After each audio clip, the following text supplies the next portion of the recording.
Hebrews, Hebrews, Hebrews. This is Prophets of Awakening. This is our advanced Bible study, 2nd of January, 2024. We'll be reading out of the book of Jasher, okay? You can go to our YouTube channel, The Prophets of Awakening. Check out our videos. We have a lot of videos on the channel. These videos connect dots for you, lead you to the truth of the Holy Scriptures. And if you like what you're hearing and receiving through these videos, I'm asking you to like, share, and subscribe to the channel. It'll help the channel a lot move along. You want to support the channel, check out our Cash App at the bottom of the screen. Okay, so with that being said, we have some hours of operation. I want to try to get that in. We have Tuesday nights, we have our advanced Bible study for everybody, males and females. It's from 8 to 10 Central Time. Then we come back on Wednesday nights. We have reading through the Tanakh. We do a lot of reading out of the Tanakh, the Old Testament, and some of the other books. That's from 8 to 10 Central Time. Then we have women's advanced Bible study on Thursday nights. It's from 8 to 10 Central Time. Okay, and then we come back on Fridays. We have our men's advanced Bible study, but it's on Clubhouse. And the title of the room is Non-Messianic Conversations on Clubhouse. And then we have our Shabbat classes. We have a morning Shabbat class from 10 to 12 a.m. Then we come back and close the Shabbat out at 6 to 7. Do about an hour, close the Shabbat out. Okay, so those are our hours. You can find some time to come in somewhere in there. It's all good. This is a non-Messianic channel. By that I mean we deal with the Tanakh, the Old Testament, so-called Book of Remembrance, and the Torah. Torah is the first 5 books of the Old Testament that was given to Moses by the Lord of hosts, and it consists of our laws, our culture, our way of life, how we move around as Hebrew Israelites. Shalom and welcome to the channel and welcome to our advanced Bible study. We're going to do our moment of silence, prayer, Psalms. We'll read some current events, try to keep everybody up to par with what's going on globally. Then we do a little need to know information, and then we open it up for some Q&A. And then we go into our topic for discussion, which is we'll be dealing with the book of Jasher. Okay, we'll read that and breaking it down. Okay, so the moment of silence is for the Lord of hosts and all that he's doing to bring about our prophesied deliverance in these last days. Okay. Excuse me. O Lord, righteousness and uprightness belongeth unto thee. Therefore we come before thee at this hour, seeking thy face and looking for righteousness and uprightness, that we may walk before thee, as our servants David, Solomon, Samuel, and Hezekiah did, that we may walk before thee in truth and in righteousness and rightness of heart. Give unto us, O Lord, an understanding heart, that we may discern between good and bad, or we know that you possess the power to do just that. For we desire to walk after thee, O Lord, and to keep your commandments and your testimony and your statutes with all our heart and soul, to perform the words of this covenant that was written down by your prophets. O Lord, allow thy face to shine upon thy people. Hear our plea, hear and do, O Lord. Hide not thy face from us any longer, for the end times are here, and we need you so very much at this hour. Peace be unto you. Okay. So that being said, I'll read the Psalms.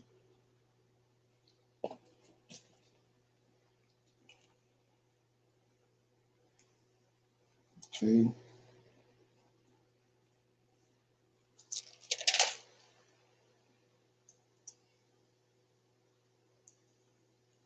Okay, I'm going to read Psalm 108. It says, Israel looks to God for help. It's a song of David. O God, my heart, uh, my heart is fixed. I will sing and give praises even with my glory. Awake, pastries and harp. I myself will awake early. I will praise thee, O Lord, among the people, and I will sing praises unto thee among the nations. For thy mercy is great above the heavens, and thy truth reaches unto the clouds. Be thou exalted, O God, above the heavens, and thy glory above all the earth, that thy beloved may be delivered. Save with thy right hand, and answer me. God have spoken in his holiness. I will rejoice. I will advise Shechem and meet out the valley of Sukkot. Gilead is mine, Manasseh is mine. Ephraim also is the strength of head. Judah is my lawgiver. Okay, Moab is my washpot. Over Edom will I cast out my shoe. Over Philistine will I triumph. Who will bring me into the strong city? Who will lead me into Edom? Wilt not thou, O God, who has cast us off, and wilt not thou, O God, who go forth with our host, give us help from trouble, for vain is the help of man. Through God we shall do valiantly, for he is he that shall tread down our enemies. So that was Psalms 108. Israel look for help, looks to God for help. This is Psalm of David. Okay, anybody have any comments on that? Okay. So the title of the song pretty much explains it. He continues to tell us through all the stories and all the different situations in the Tanakh to look toward him. You keep your eye fixed on him, and then everything go all right. Okay. So with that being said, we got the current events right here. Deal with that.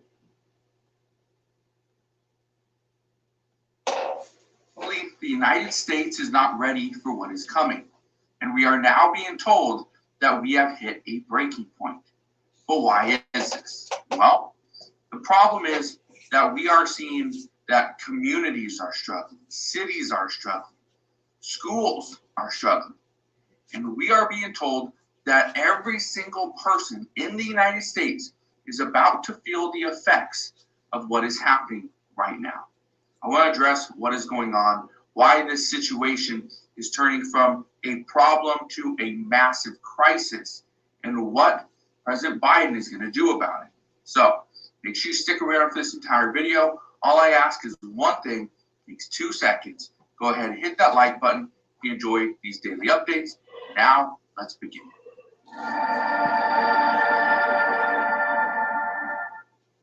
So one of the problems that we face here in the United States is that we are never short on problems. We always have a crisis, no matter where you are, no matter who you are. There's always a problem here in the United States. And now we have a new problem.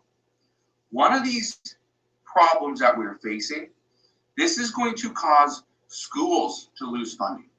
It's going to cause cities to lose funding. Many cities can't even fix this problem because they don't even have the money to do it or to even address it. It's a huge concern. But there's a plan. According to the Biden administration, what they are trying to do right now to solve this border crisis and this migrant crisis is President Biden is seeking Mexico's help to stop the crisis at the border. Guess what? It is not going to work. According to reports, even if Mexico decided to help President Biden and assist the United States, Mexico has demands themselves. Mexico said they will help because here's what the Biden administration is asking. The Biden administration is saying that Mexico needs to step up immigration enforcement and send people back to their home countries. Not only that, but encourage migrants to stay in Mexico. Stay inside Mexico. Don't come to the United States. And in exchange, the United States will attempt to keep key ports of entry open for people and for goods. Okay, that's a start, but Mexico says that's not enough. Even with this agreement of keeping the ports open, Mexico is demanding that the Biden administration send additional aid to Mexico. This means more money. Now, here's where things get interesting. Even though Mexico is demanding more funding to keep migrants in Mexico and house them and feed them and just keep them there, the problem is Congress at this time has put a cap on how much money we spend for fiscal year 2024. Well, we have a little bit over 2 weeks to try to come up with an agreement to either increase our government funding bill, which is going to be difficult, or we can simply shut down. This is what some are saying is scary. But next week, keep in mind, the Senate is back in session on January 8th. This is next Monday. On January 9th, this is when the House of Representatives comes back into session. The House GOP is going to begin 2024 with the focus on the border. That's their plan. Focus on the border. And I think that's something that we need to do because we are now starting to see an even bigger crisis. Look at this. There was 302,000 migrant encounters last month in December of 2023 just at the southern border. That's a new record. But there's a bigger problem. This problem isn't the southern border. That's the start. Here's the bigger problem. Cities are now starting to implement different rules to prevent people from coming into their city or coming into their city at a specific time. For instance, in New York's mayor, Eric Adams, he doesn't want busloads of people being dropped off at just any time of the day. He wants people being dropped off, I believe it's between 8:30 and noon, Monday through Friday. The reason for that, according to him, is because this gives the city and this gives organizers more time to find places for these people to go. Well, look at this. And I want to show you this because, again, this is happening. Hundreds of migrants are being dropped off in New Jersey. They are bypassing New York City's restrictions. It's happening.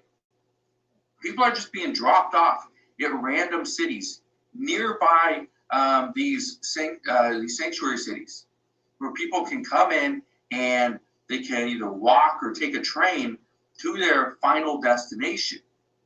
Well, here's the problem. These bus companies are finding ways around these different rules. Look at this one. Would you be interested in collecting 5-figure paychecks for a few hours of work? Migrants arrive in Denver. And the interesting thing about this, and I went through this article, it says some reportedly telling customers to pay for free parking. What's happening, and a lot of these people that are coming in, and I've seen a handful of people here in Washington State as well from Venezuela. But what's happening is all these people want to do is work. Just make some money, have a better life. The first thing that they want to do is work. Okay? That's all they want to do is just work. Here's the problem. Even though the Biden administration has said they're going to speed up the work permits for immigrants, legal immigrants, some are still waiting 6 months to a year to get a work permit. That is troubling, and that's if you're doing things legally. If you're doing things illegally, there's no work permit coming for you.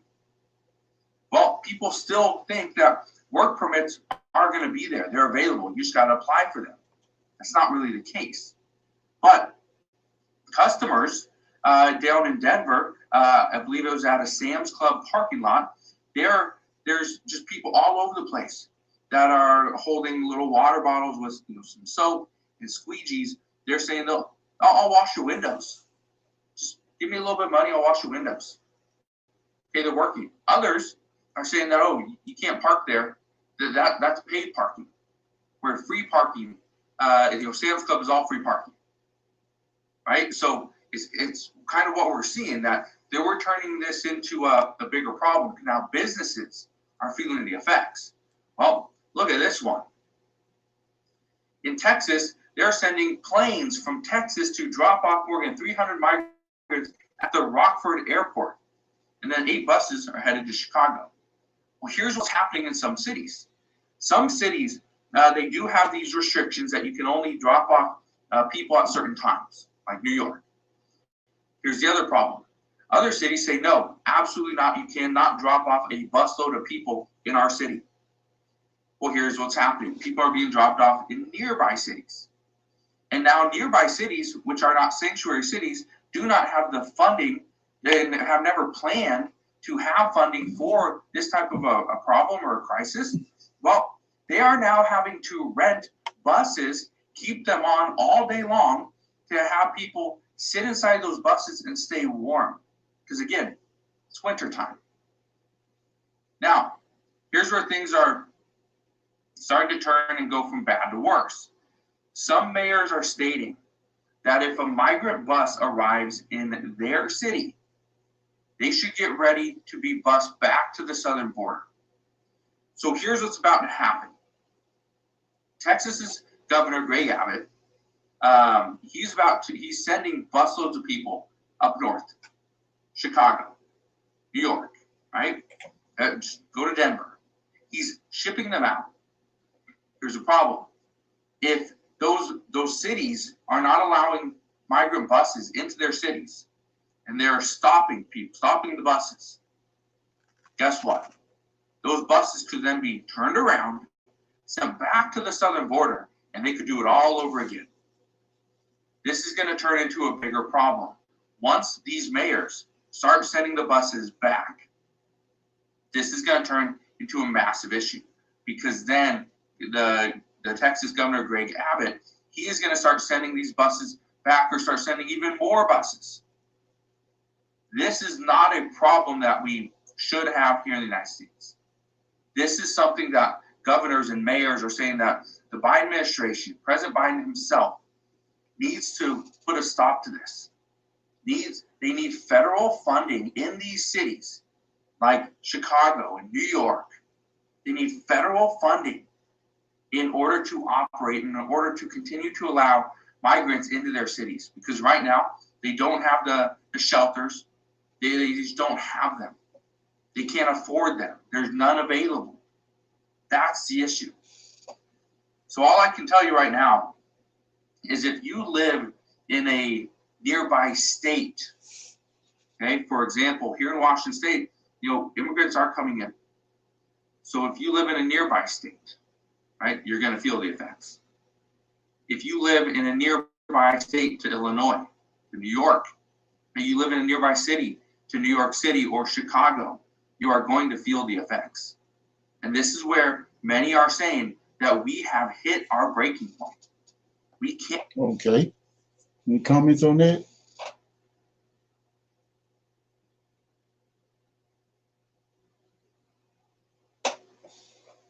No comments? Okay. That's going to seriously be a problem in 2024, so we might as well get ready for it. Okay. Hope you're doing good. Thank you very much for stopping by. Very interesting. It's very late out here, but we stay faithful to you, loyal to us. Click on subscribe button so we can see each other more often. Okay, and before we start, let's all do this so we can push our video further. Okay, thank you very much. So now, today we're going to talk about something very interesting. The U.S. Secretary of Defense, Lloyd, came to Africa to have a meeting for the very first time, to have a military international meeting with African leaders. Very, they don't do this very often. Okay, we know America is a big brother in some ways. Big brother that tells you what to do. This is undemocratic. This is unacceptable. Your country is not respecting the human and stuff like that. For the very first time, I'm seeing the U.S. Secretary of Defense having a meeting with foreign entities and foreign leaders. It's very mind-boggling. So let's watch what's here to say. I'm going to make a comment right after. Let's go. The United States Secretary of Defense, Lloyd Austin, addressed U.S.-Africa relations in a press conference held in Angola on Wednesday. The press conference in Angola. Africa deserves better than outsiders. He says Africa deserves better than outsiders bringing their small guns and mercenaries looking for the proper interest. In other words, he's trying to, throw a jab at Russia. Like, Africa deserves more, better than just having Russia coming around pretending to want the good things of Africa. I'm also here to underscore an important, and that is that Africa matters. Africa matters. Africa matters. Wow. Congratulations, guys. You matter. I didn't know that. You do matter. It matters profoundly to the shape of the 21st century world. And it matters for our common prosperity and our shared security. And Africa also matters deeply to the United States and to my boss, President Biden. And I can tell you firsthand that the president believes that Africa's success is crucial to all of our futures. Wow, Africa's success is crucial to all of our futures. Wow, that's a new sermon. I never heard anything like that before. It's very interesting. This sounds to me very much, before getting into it, sounds to me very much like somebody coming to do damage control, okay? You've done some damage, you've destroyed some things, now you're here trying to fix whatever crap you've done, you know what I mean? I mean, we know that Africa is disregarded. We all know that, right? And I can tell you very quickly that when they went to vote in the United Nations against Russia, asking people to vote against Russia, condemning Russia's actions in Ukraine, many African countries did not vote against Russia. Yes, many African countries pulled away. They did not vote against Russia. And I think the United States is coming to its sense. They need to do damage control in Africa, because for many, many years, Africans now perceive America like just this, wannabe perfect entity that thinks they can teach you how to live, what to drink, what to eat. Let's go. The United States is deeply committed to making sure that Africa enjoys all of the protections of the international rules and norms that advance security and prosperity. Africa must enjoy the protection. Oh, I didn't know you needed protection. Other countries may see African countries as proxies or even pawns. But we see African nations as partners. Okay, so other countries, Russia, seeing Africa as a proxy or pawn. We see Africa as partner. We respect Africa. They don't respect you. The Biden administration believes that the future is being written today in Africa. And we want to move forward together through growing partnerships rooted in mutual cooperation and mutual respect. Mutual cooperation, mutual respect. Wow. America talking about respect. Oh my goodness. Our military cooperation with our African partners today is far stronger than it was just a few years ago. We're working to deepen defense relationships that are rooted in equality and mutual respect. We're looking to deepen defense relationships that are rooted in equality and mutual respect. Interesting. Deepen defense relationships. That's very interesting. Let's say that. Deepen defense relationships. What does that mean?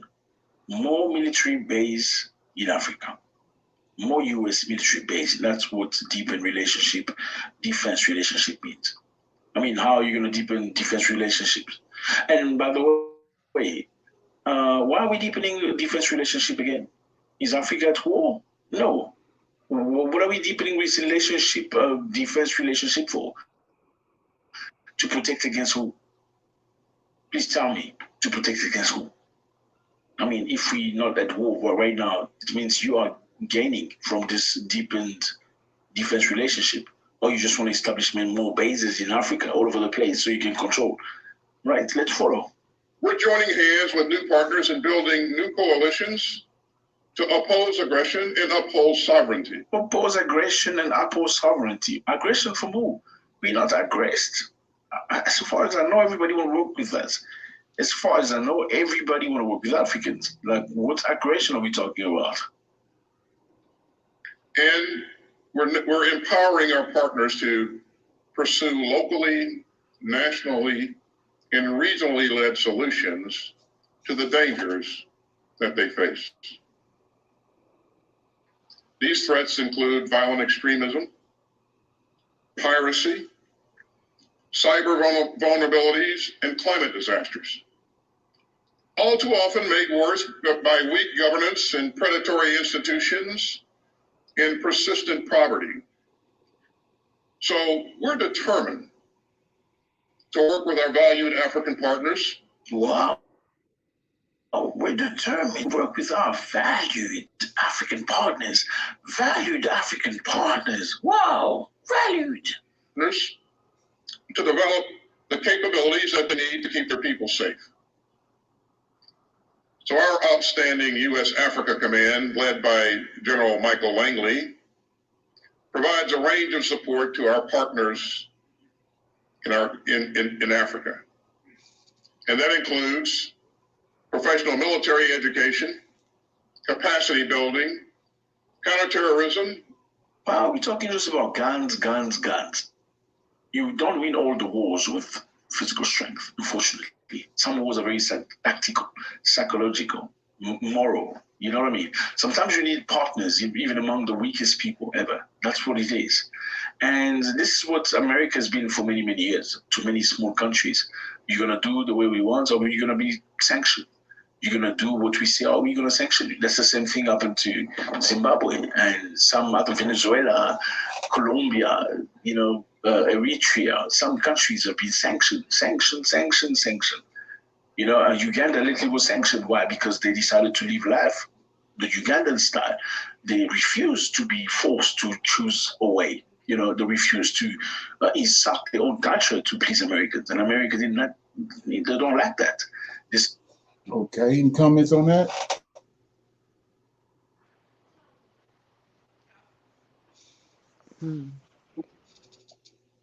Okay, no comments.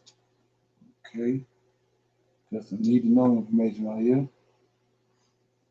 It's that time of the year again, and no, I'm not talking about Christmas, I'm talking about the Wuhan virus pandemic. It's December, and the Wuhan virus is rearing its head again. It's happening across the globe. Cases are on the rise, and the situation is no different here in India. In the last 24 hours, in fact, India has recorded 614 new cases. It's the highest number of new cases detected since May 2021.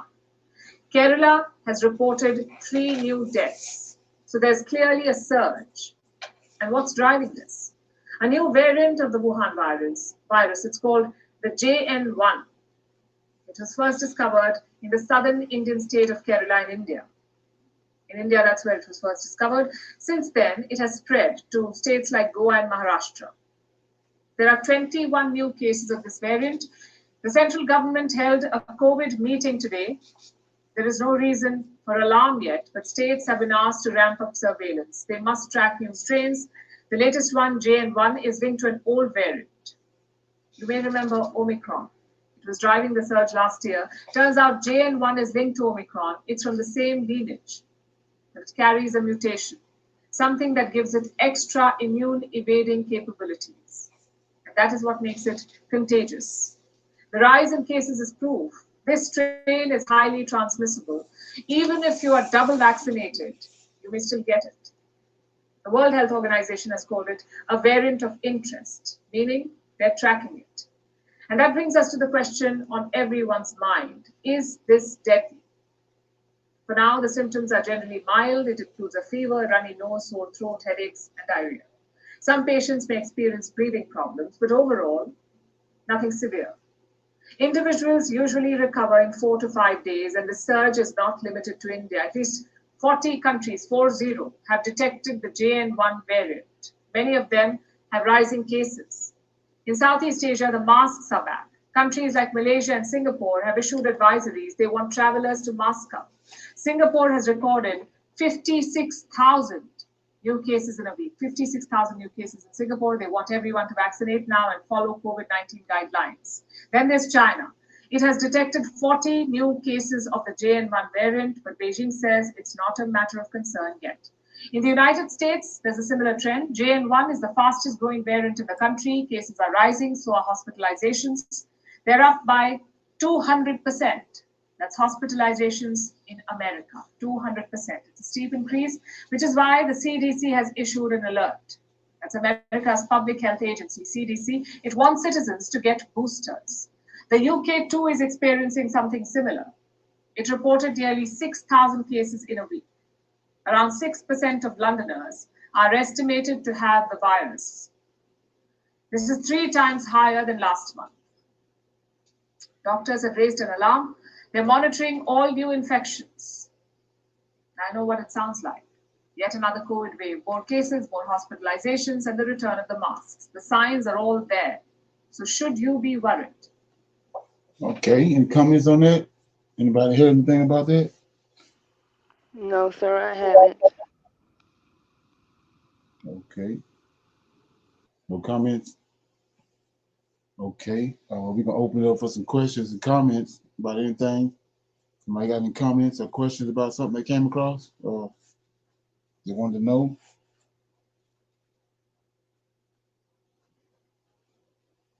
Okay, and play this right here and then we start reading out of Joshua.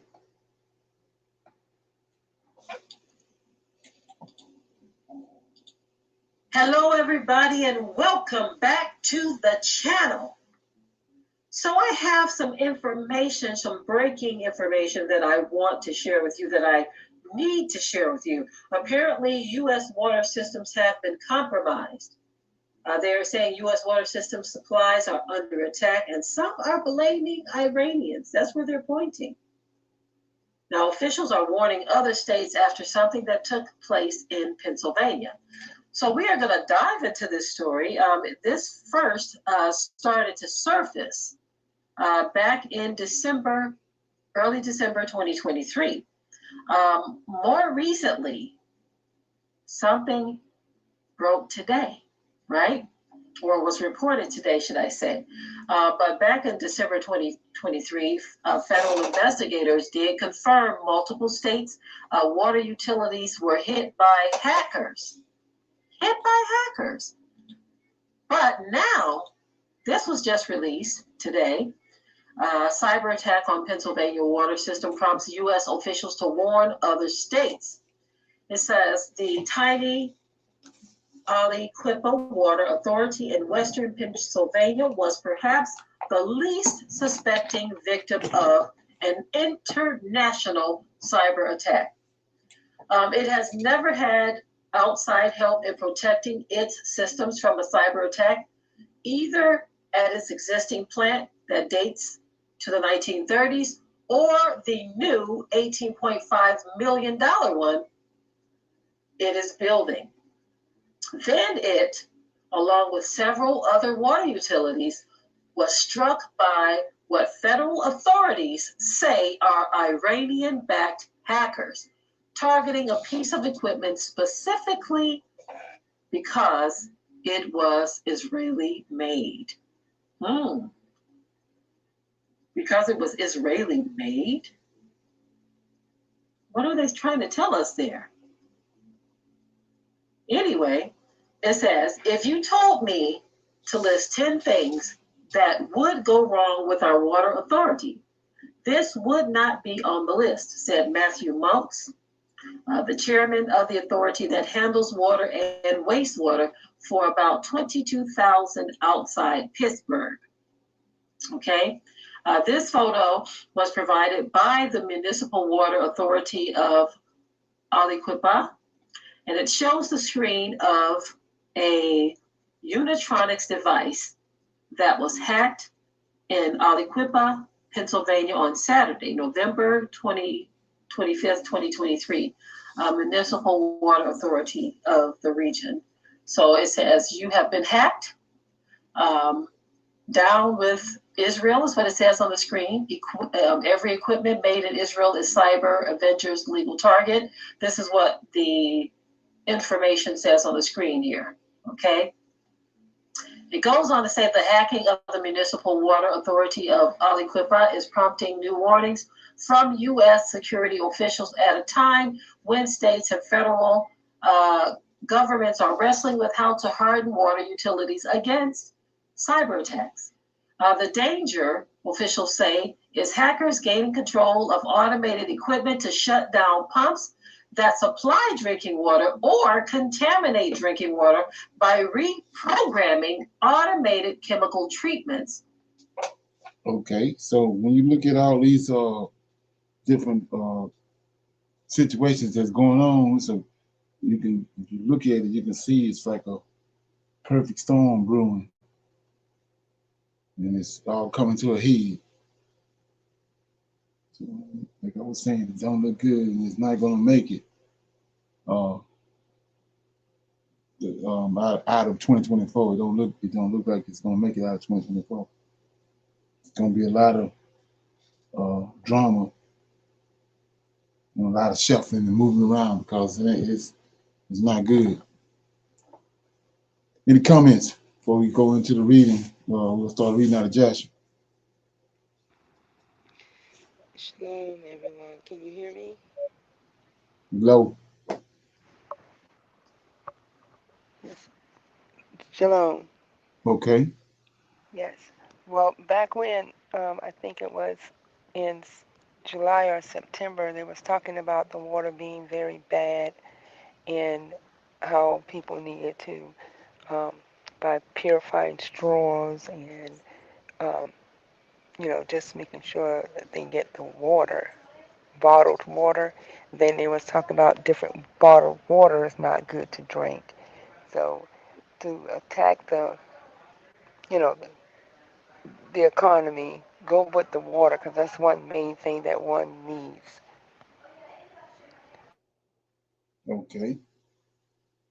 Anybody else? Okay. Like I said, we go into Joshua. What I want to do is I'm starting in chapter 1 because I was reading that and I wanted to kind of compare some contrast with what they tell us about the beginning, Genesis in the King James. So it says in chapter 1 of Joshua, it says, and God said, let us make man in our image, after our likeness. And God created man in his image. And God formed man from the ground, and he blew into his nostrils the breath of life, and man became a living soul endowed with speech. It says, and the Lord said, notice how it changed. Verses 1 and 2 says, God said, let us make man. Then verse 1 says, God said, let us make man. That's Genesis chapter 1, verse 26. Then it says in verse 2, God formed man from the ground, and he blew into his nostrils the breath of life, and man became a living soul endowed with speech.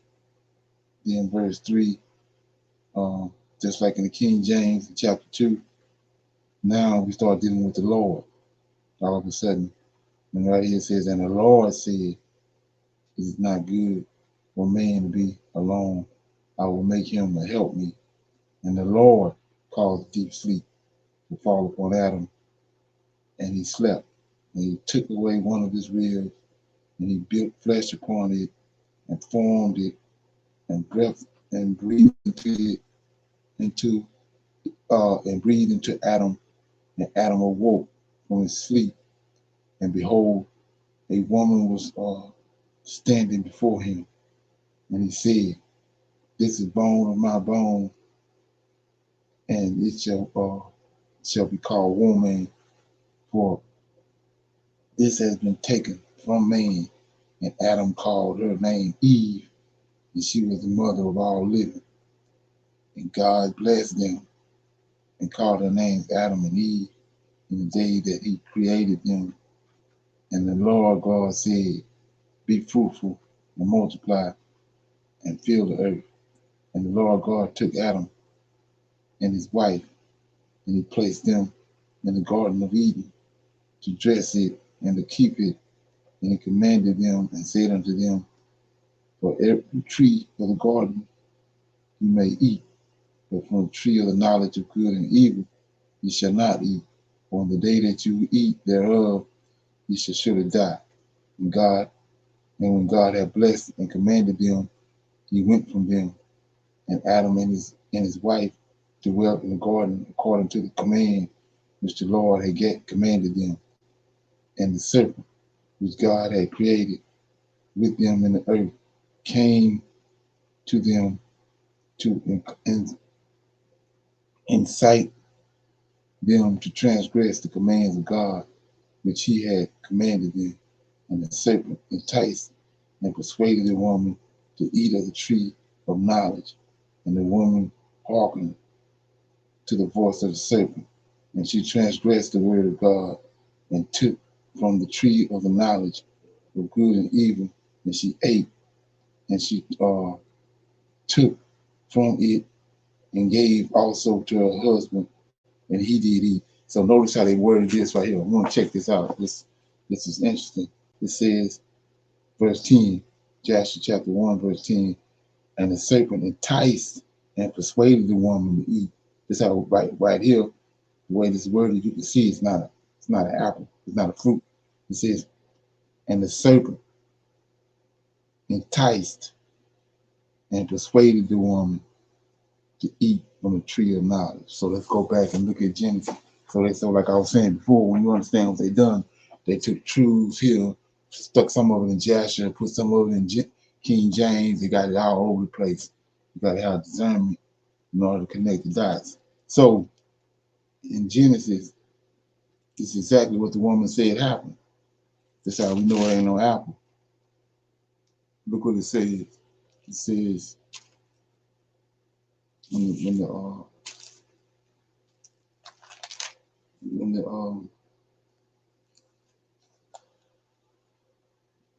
the Lord host came to them to talk to them, right? It says, let's get it.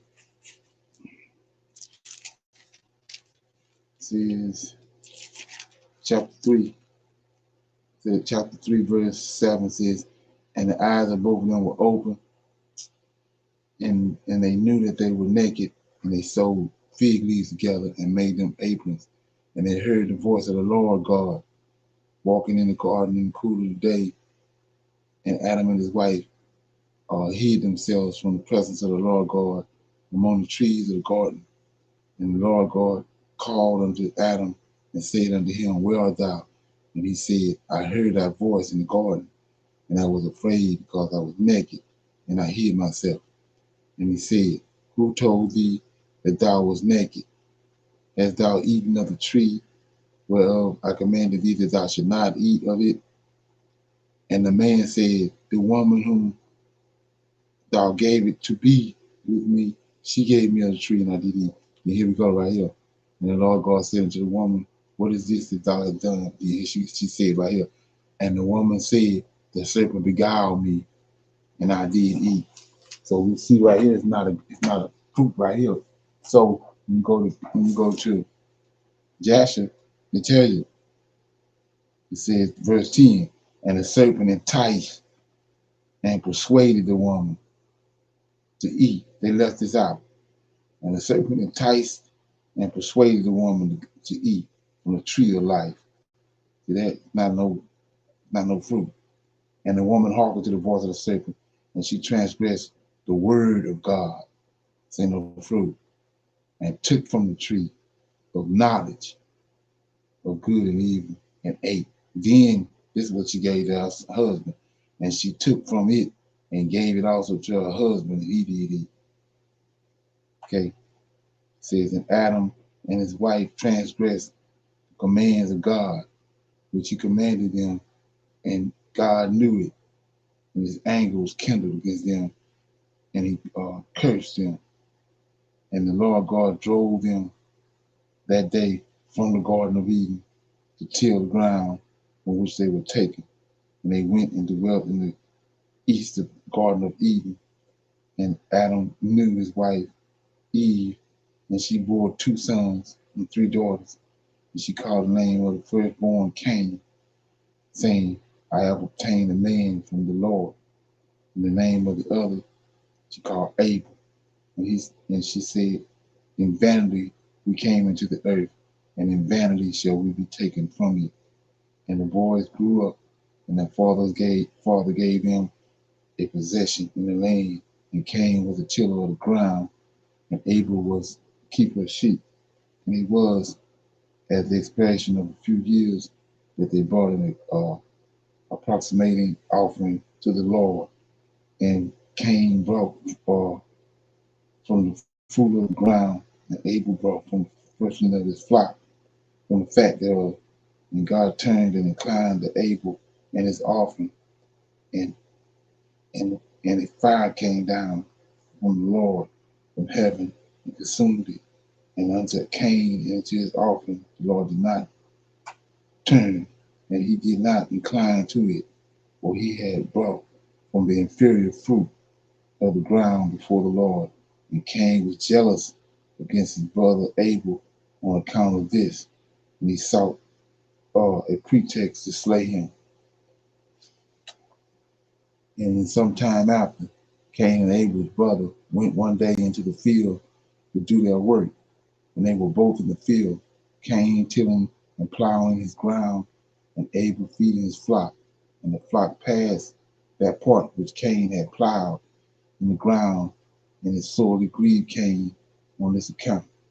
And Cain approached his brother Abel in anger, and he said unto him, what is there between me and thee, that thou comest to dwell and bring thy flock to feed in my land? And Abel answered his brother Cain and said unto him, what is there between me and thee, that thou shouldst eat the flesh of my flock, and clothe thyself with their wool? And now therefore put off the wool of my sheep, with which thou hast clothed thyself, and recompense me for their fruit and flesh which they have eaten. And when thou shalt have done this, I will then go from thy land, as thou hast said. And Cain said to his brother Abel, surely if I slay thee this day, you will require thy blood from me. And Abel answered Cain, saying, surely God, who has made us in the earth, he will avenge my cause, and he will require my blood from this.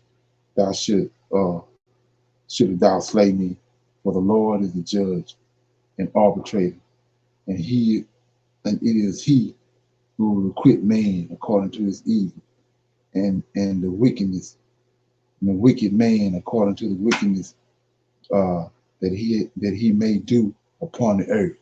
So let's look at that right quick. So it says in 22, it's 20.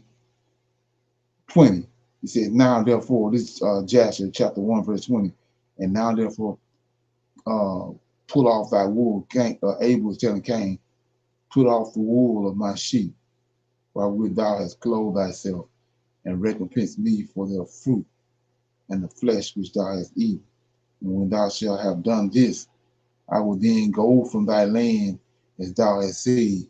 So with the understanding of that is Yahweh, the creator, and his redeemer, the strong man, the strong one, the Michael, he's the strong one. He do all his Most High's bidding. He's the strong man of the kingdom in heaven. So it says 21, and Cain said to his brother Abel, surely if thou slay thee this day, who, check it out, Cain said to his brother Abel, surely if I slay thee this day, who will require thy blood from me? And here we go. This is Lord of hosts right here.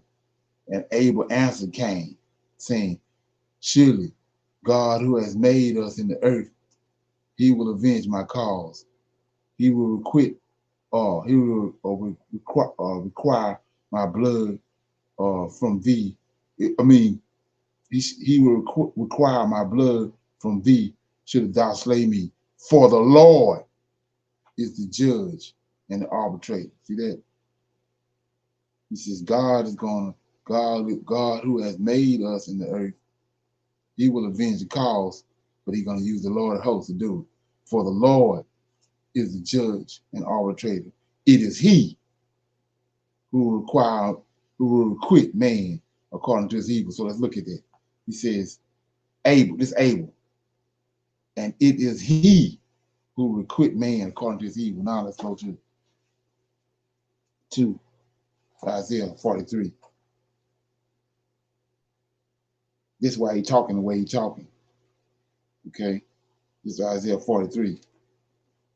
So Cain said, if I kill you, who gonna revenge the blood? Who in charge that's gonna avenge the blood if I kill you? So 43, right? 43 and 10, I read this all the time. Ye are my witnesses, said the Lord, and my servant whom I have chosen, that ye may know and believe me and understand. I am he. That's what Abel just said. I am he. Besides me, there's no God. No God was formed. So we know it ain't Yahweh. Neither shall there be after me. Even I am the Lord, and besides me there is no Savior. I have declared, I have saved, and I have showed, when there was no strange God among you. Therefore, ye are my witnesses, says the Lord, that I am God. Yea, before the day was, I am he. That's what Abel just said. And there is none that can deliver out of my hands. I will work, and who will let? So that's why he keeps saying that, talking that. Even at the bush, Moses, he keeps saying, I am he. Okay, so 24, it says, and when Cain heard the words which Abel his brother had spoken, behold, the anger of Cain was kindled against his brother Abel for declaring this thing. So why is he so ticked off? Because remember, when they came to the altar to make their sacrifice, the Lord of hosts standing there. Not Yahweh, he's standing there because, like Abel just said, he the judge. So he the one standing there. Cain didn't bring the best of his fruit, but Abel brought the best of his flock, and so he received that. And he didn't receive Cain's offering. So Cain pissed off at the Lord of hosts. So when Abel told him, the Lord of hosts the one who's going to require my blood, now he ticked. So it says in 24, and when Cain, says 23, and now if thou shouldest slay me here, surely God knoweth thy secret views, and will judge thee for the evil which thou didst declare to do unto me this day. And when Cain heard the words which Abel his brother had spoken regarding the Lord of hosts, behold, the anger of Cain was kindled against his brother. And his brother Abel, for declaring this thing. And Cain hastened and rose up, took the iron part of his plowing instrument, with which he suddenly smote his brother, and he slew him. And Cain spilt the blood of his brother Abel upon the ground, and the blood of Abel streamed upon the earth before the flock. And after this, Cain repented having slain his brother, and he was sadly grieved, and he wept over him, and it vexed him exceedingly. And Cain rose up, dug a hole in the field wherewith he put his brother's body, and he turned the dust over it. And the Lord knew what Cain had done to his brother. And the Lord appeared to Cain and said to him, where is Abel, thy brother, that was with thee? Cain dissembled. He put on a show, faked, and said, I do not know. Am I my brother's keeper? And the Lord said unto him, what hast thou done? The voice of thy brother's blood crieth unto me. See that? The voice of thy brother's blood crieth unto me from the ground where thou hast slain him. So let's look at that right quick. It's a doozy right here. Okay, let's get it. Let me do something with it. So it says, me get it.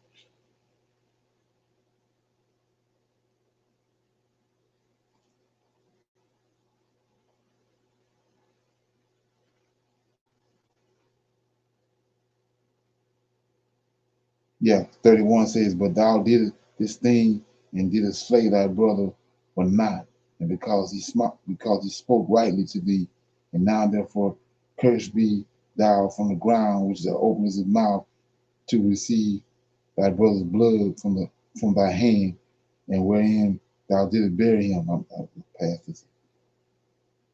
Okay, let me get it.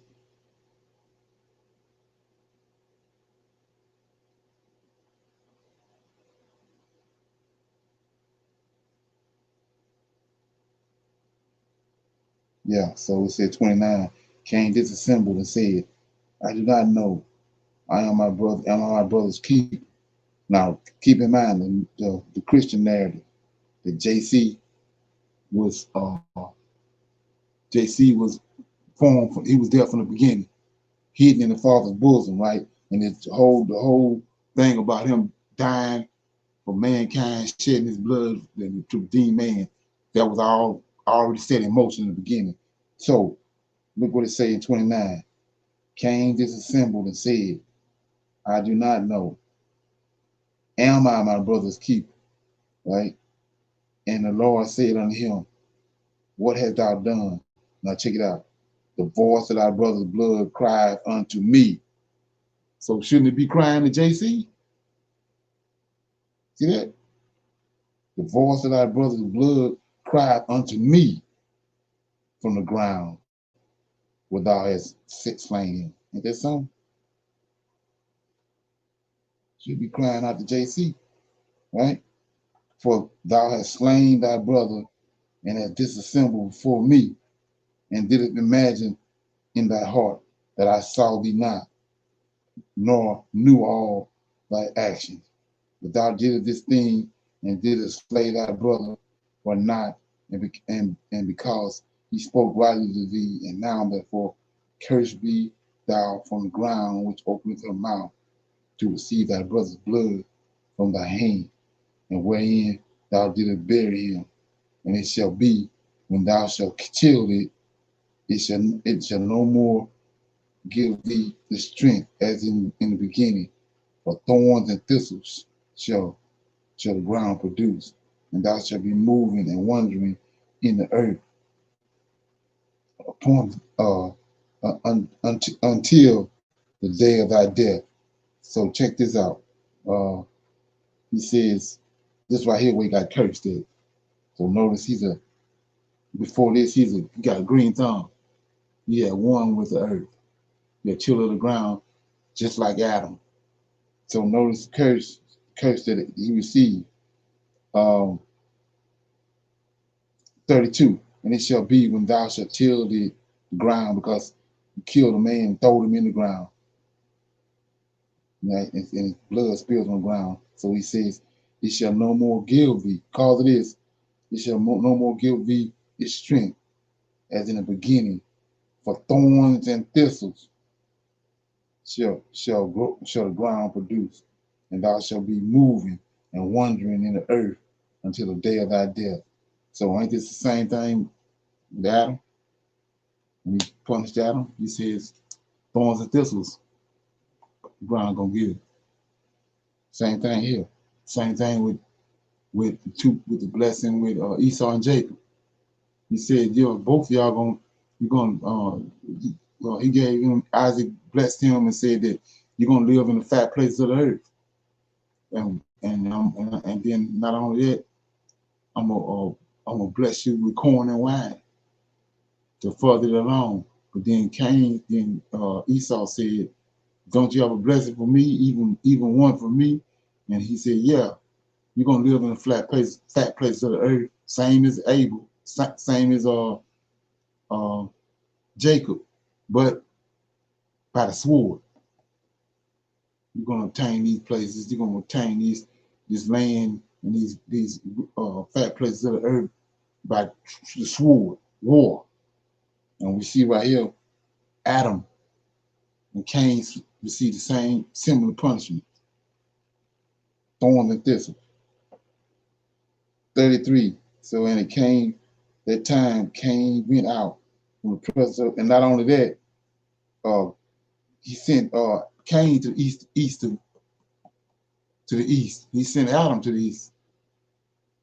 It says, and at that time Cain went out from the presence of the Lord, from the place where he was, and he went moving and wandering in the land toward the east. See that? Same place he sent Adam. Toward the east of Eden. He and all belonging to him.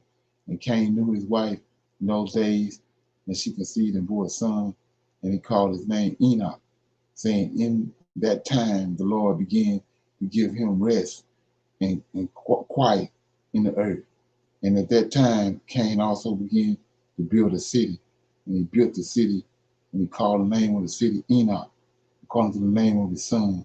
For in those days the Lord had given him rest upon the earth, and he did not move about and wander as in the beginning. And Ari was born to Enoch, and Ari begot Methuselah. Methuselah begot Methusael. So that was chapter 1. Any comments?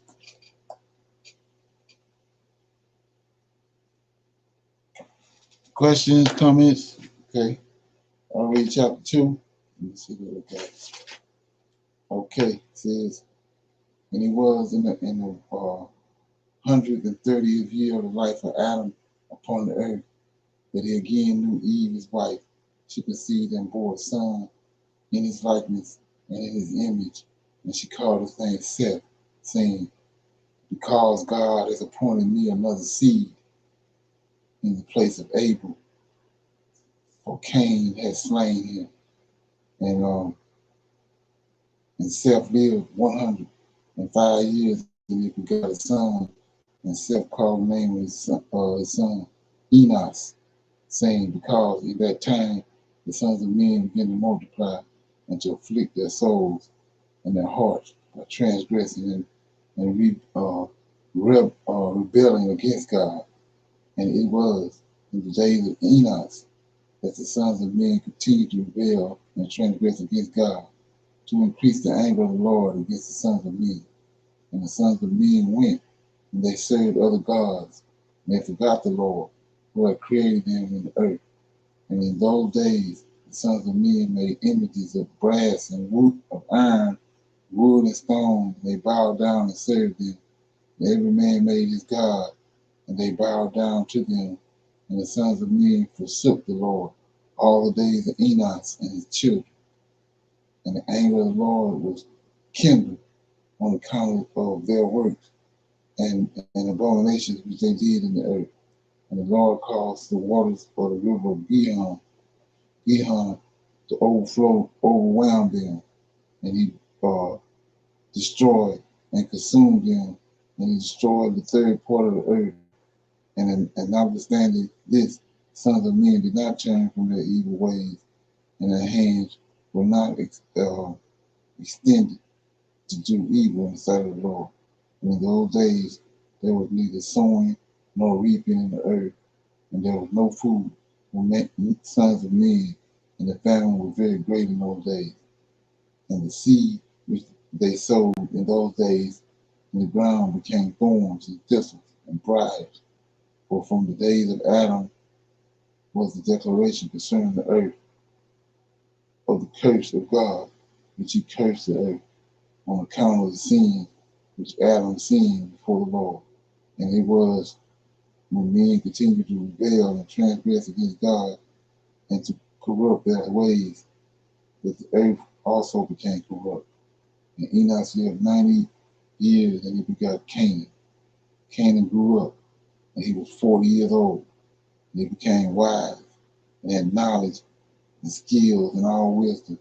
And he reigned over all the sons of men, and he led the sons of men to wisdom and knowledge. For Canaan was a very wise man, and had understanding and all wisdom. And with his wisdom he ruled over spirits and demons. And Canaan knew by his wisdom that God would destroy the sons of men for having sinned upon the earth, and that the Lord would in the latter days bring upon them the waters of the flood. And in those days, Canaan wrote upon tablets of stone that was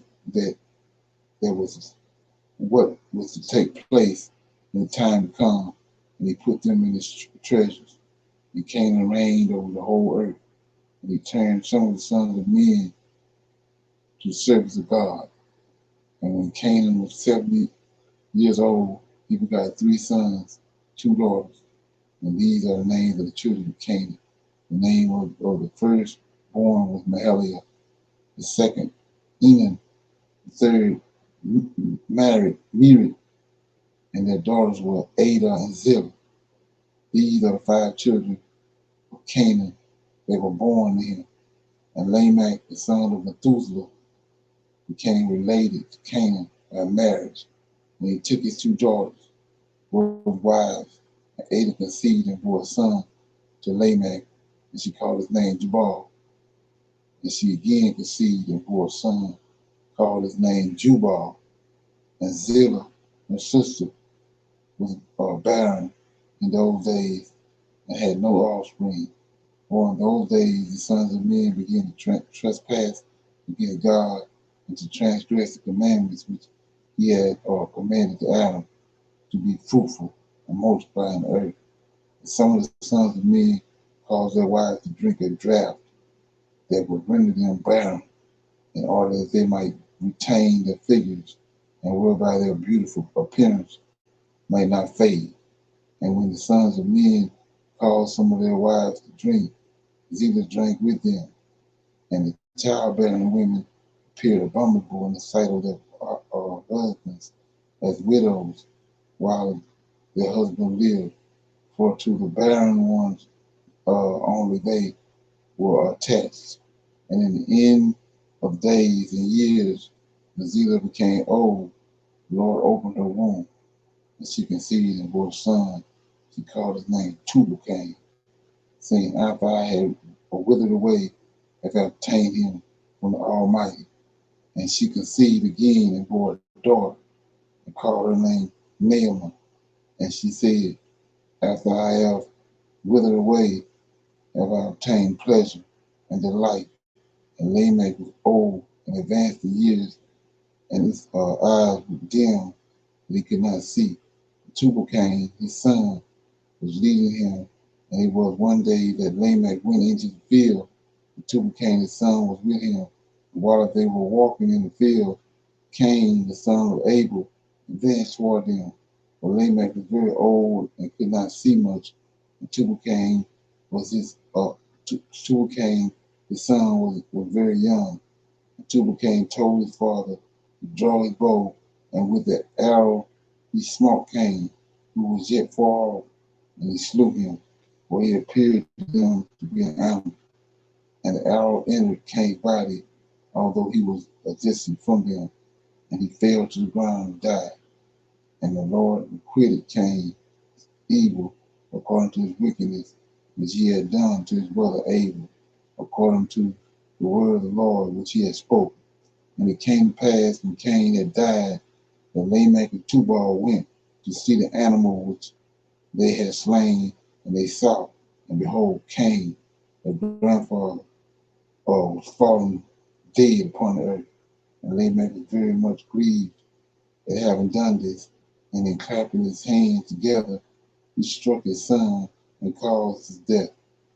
And the wives of Lamech heard what Lamech had done, and they sought to kill him. And the wives of Lamech hated him from this day, because he slew Cain and Tubal-Cain. And the wives of Lamech separated from him, and would not hearken to him in those days. Lamech came to his wives, and he pressed them to listen to him about this matter. And he said to his wives, Ada and Zillah, Hear my voice, O wives of Lamech, attend to my words. For now you have imagined and said that I saw a man, I slew a man with my wounds, and a child with my stripes, for their having done no violence. But surely know that I am old and gray-headed, and that my eyes are heavy through age. and I did this thing unknowingly. And the wives of Lamech listened to him in this matter, and they returned to him with the advice of their father Adam, but they bore no children to him from that time, knowing that God's anger was increasing in those days against the sons of men to destroy them with the waters of the flood for their evil doings. And Mahalalel, the son of Canaan, lived 65 years, and he begot Jared. And Jared lived 62 years, and he begot Enoch. Okay, any comments? That was chapter 2. No comments? I'll read one more chapter. Okay. Enoch lived 65 years, begot Methuselah, and Enoch walked with God after having begotten Methuselah, and he served the Lord and despised the evil ways of men. And the soul of Enoch was wrapped up in the instructions of the Lord, in the knowledge and in the understanding. And he wisely retired from the sons of men and secreted himself from them for many days.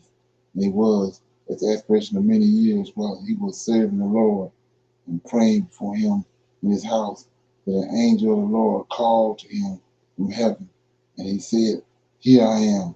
And he said, "Rise, go forth from thy house and from the place where thou didst hide thyself, and appear to thy sons of men, in order that thou mayest teach them the way in which thou should go, and the work which they must accomplish, to enter into the ways of God." And Enoch rose up according to the words of the Lord, and went from his house, from his place, and from the chambers in which he was concealed. And he went to the sons of men, taught them the ways of the Lord.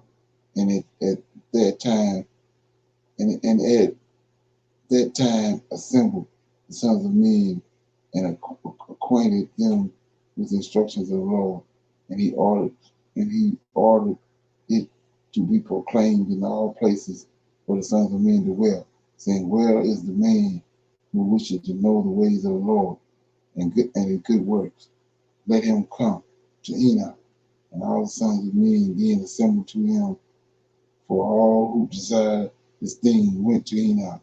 And Enoch reigned over the sons of men according to the word of the Lord. And they came and bowed to him, and they heard his word. And the Spirit of God was upon Enoch. And he taught all his men the wisdom of God and his ways. And the sons of men served the Lord all the days of Enoch. And they came to hear his wisdom. And all the kings of the sons of men, both first and last, together with their princes and judges, came to Enoch when they heard of his wisdom. And they bowed down to him. And they also were acquitted of evil to reign over him, to which he consented. Okay? Yes, which he consented. Okay. And they assembled in all 130 kings and princes, and they made Enoch king over them, and they were all under his power and command. And Enoch taught them wisdom, knowledge, and the ways of the Lord. And he made peace among them, and peace was throughout all the earth during the life of Enoch. And Enoch reigned over the sons of men 243 years, and he did justice and righteousness with all his people. And he said, and he led them in the ways of the Lord. And these are the generations of Enoch, Methuselah, Elisha, Elimelech, 3 sons, and their daughter sons were Milcah and Naamah. And Methuselah lived 87 years. He begot Lamech. And he was in the 56th year of the life of Lamech when Adam died. 930 years old was he at his death. And his 2 sons, with Enoch and Methuselah, his son, buried him with great pomp as the burial of kings in the cave which God had made. had told him. And in that place, all the sons of men made a great mourning and weeping on account of Adam. It was therefore became a custom among the sons of men to this day that Adam died because he ate of the tree of knowledge, and he and his children after him, as the Lord had spoken. And it was in the year of Adam's death, which was the 243rd year, 243rd year of the reign of Enoch. At that time, Enoch resolved to separate himself from the sons of men and to secret himself as a first in order to serve the Lord. And Enoch did so, but did not entirely secret himself from them, but kept away from the sons of men 3 days, and then went to them for 1 day. And during the 3 days that he was in the chambers, he prayed and praised the Lord God. And the day on which he went and appeared to his subjects, he taught them the ways of the Lord, and all they asked him about of the Lord he had told them. And he did in this manner for many years. And he afterwards concealed himself for 6 days, appeared to his people 1 day in 7, and after that once in a month, and then once in a year, until all the kings, princes, sons of men sought for him, and desired again to see the face of Enoch, and to hear his words, but they could not.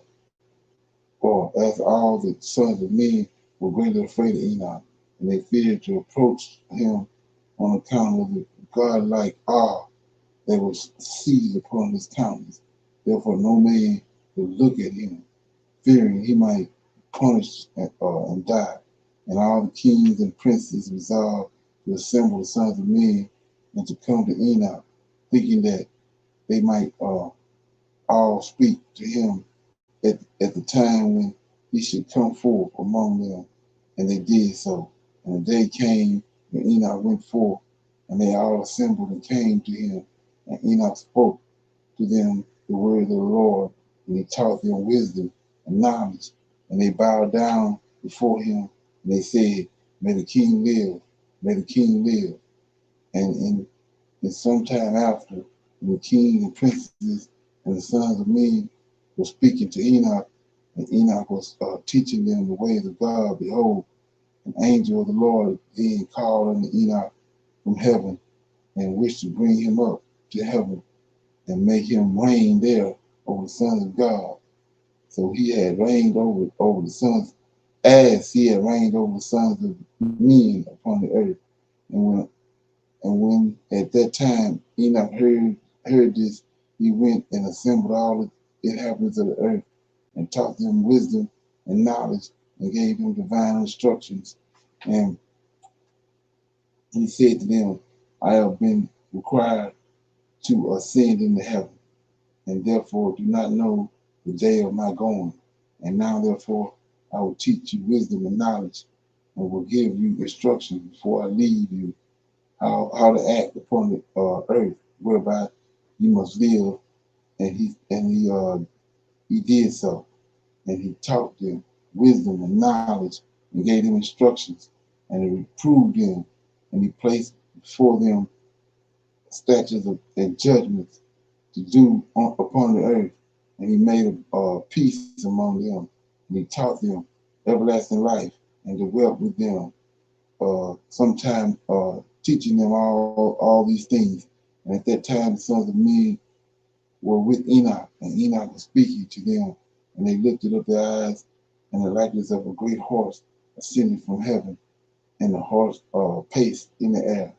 And they told Enoch what they had seen, and Enoch said to them, on my account does this horse descend upon the earth, and the time is come when I must go from you, and I shall no more be seen by you. And the horse descended at that time and stood before Enoch, and all the sons of men that were with Enoch saw him. And Enoch then again ordered the voice to be proclaimed, saying, Where is the man who delighted to know the ways of the Lord his God? let him come this day to Enoch before he was taken from us.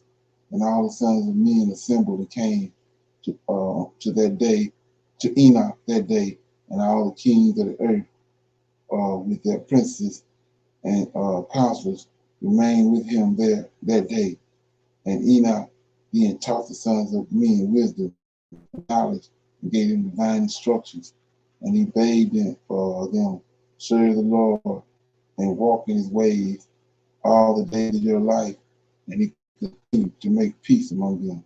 And it was after this that he rose up and rode upon the horse. And he went forth, and all the sons of men went after him, about 800,000 men. And they went with him one day's journey. And the second day he said to them, return home to your tents.